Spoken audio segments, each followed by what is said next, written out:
얼마나 대단한 분이냐면요. 국제금융 경력 30년의 초고수십니다. 이분은 JP모건, 그 다음에 메릴린치, 그 다음에 삼성증권 초대 리서치 센터장을 지내셨고, 국내에서 아마 글로벌 금융통으로는 좀 리서치 쪽으로 파이어족 투자 고수의 포트폴리오 엿보기. 오늘 한번 투자 고수 포트폴리오를 엿볼까요? 저는 파이어에 도전하는 워킹맘 파워맘입니다. 구독과 좋아요 눌러주시면 파워맘의 더 많은 영상을 보실 수가 있습니다. 자, 여러분 정말 고민되시죠? 어떤 고민이냐면 파이어족의 최대 고민은 바로 어떻게 포트폴리오를 구성할지, 그리고 어떤 종목에 투자할까, 상당히 이거 고민되시죠? 여러분이 단순히 그냥 쇼핑하듯이 막 산다면 상관없겠지만 우리의 은퇴 자금을 책임질 포트폴리오와 종목들이기 때문에 아주 신중하게 골라야 되잖아요. 그래서 항상 고민이 많이 됩니다. 그래서 저는 이제 공부를 하지만 또 공부를 별도로 하지만 이렇게 고수들을 그런 포트폴리오를 엿보는 기회가 있다면 정말 좋게 생각해서 그걸 많이 참고를 하려고 하는데요. 그래서 최근에 참고하는 투자 고수분이 있습니다. 자, 이분은 바로 이나무의 좋은 주식 연구소라는 유튜브 채널을 운영하시는 연세대학교 국제대학원 개건교수 이나무 교수님입니다. 자, 근데 이분이 얼마나 대단한 분이냐면요. 국제금융 경력 30년의 초고수십니다. 이분은 JP모건, 그 다음에 메릴린치, 그 다음에 삼성증권 초대 리서치 센터장을 지내셨고, 국내에서 아마 글로벌 금융통으로는 좀 리서치 쪽으로 가장 오랫동안 하셨던 가장 또 유명하신 그런 분인 것 같아요.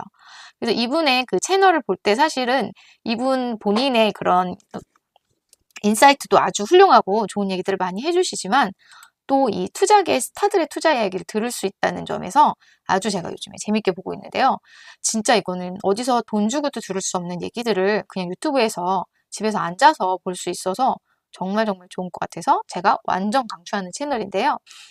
최근에 이제 어떤 분들이 나오셨었냐면은 짐 로저스, 무려 짐 로저스가 나왔습니다. 무려 짐 로저스가 나와서 증시 하락 어떤 게 걱정되는지 이런 얘기도 했고, 또 이제 KCGI의 강성부 대표 나오셨었고요. 그리고 이제 이분도 사실 잘 알려지진 않은 분인데 되게 글로벌 금융계에서 유명하신 분이고 또 유대인 가정에서 자라신 분이라서 재밌는 얘기 정말 많이 해주셨어요. 그래서 투자 관련해서도 또 유대인의 교육에 관해서도 정말 재밌게 영상 봤었고요.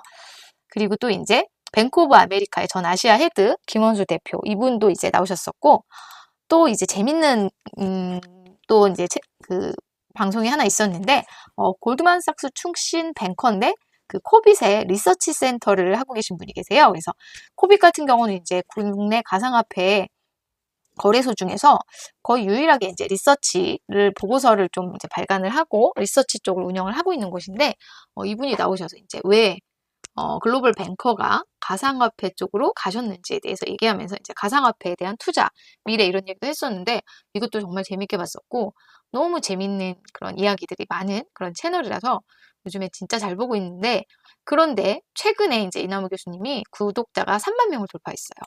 그러면서 이제 투자 포트폴리오를 공개를 하셨습니다. 자, 3만 명 돌파 기념으로 Q&A 세션이 있었는데요. 그래서 제가 당연히 물어봤죠. 자, 저의 질문입니다. 요거 이제 채택을 해서 얘기를 해주신 거예요. 그래서 제가 축하드립니다. 교수님의 자산 포트폴리오와 운영 철학 궁금합니다. 이렇게 댓글로 질문을 했어요. 그랬더니 진짜로 알려주신 거예요. 사실 이분은 뭐 나름 시장에 영향을 미칠 수 있는 분이고 하기 때문에 포트폴리오를 알려주신 것에 대해서 고민을 많이 하셨지만 뭐 대충 대략적인 종목들을 알려주셨는데요. 자, 이나무 교수님의 포트폴리오 종목들 공개합니다. 공개해보면 일단 포트폴리오 상위 종목에는 좋은 회사들 갖고 계십니다. 자, 정말 좋은 주식들, 우리 누구나 아는 좋은 주식들이죠. 테슬라, 애플, 구글 이런 좋은 주식들 갖고 계시다고 하고요. 그리고 또 이제 그 외에 보유하고 계신 종목으로는 트위터 보유하고 계시고, 그 다음에 버크셔 해서웨이, 그리고 월마트, 스타벅스, 에브비는 이제 미국 헬스케어 기업인데요. 의약품하고 의약 부품들 제약 관련된 그런 회사라고 보시면 됩니다. 이거는 이제 배당을 주는 그런 배당주라고 할 수 있고요. 그 다음에 이제 뱅가드에 고배당 ETF가 있는데 이것도 이제 배당 성향이죠. 그래서 고배당 ETF, 화이트홀 펀드라는 이제 고배당 ETF가 있는데 그거 갖고 계시다 그러고요. 그 외에 뭐 싱가폴 리츠 이런 거 갖고 계시다고 하고, 그리고 국내 주식은 거의 안 갖고 계시다고 하더라고요. 이것도 좀 인상적이죠. 그래서 국내 주식 거의 안 갖고 계시고 대부분 미국 주식 위주로 또 아니면 싱가포르 리츠 이런 걸로 갖고 계시다. 이렇게 얘기를 해주셨고요. 그리고 이제 리스크 관리에 있어서 4대 원칙, 투자 철학 말씀을 해주셨는데요. 자, 첫 번째는 매매를 거의 안 하신대요. 기본적으로 뭐 사기는 해도 파는 일은 거의 없다. 이렇게 얘기하셨고 대부분 다 장투를 하신다고 하시고요. 그래서 이렇게 매매를 거의 하지 않고 장기로 가져가려면 당연히 두 번째는 펀더멘털이 좋은 기업에 투자를 해야겠죠. 그래서 종목을 매수를 하기 위해서 종목 픽하실 때 정말 신중하게 이 회사가 어떤 회사인지 잘 이제 관찰하고 그 다음에 매수를 하신다고 하고요.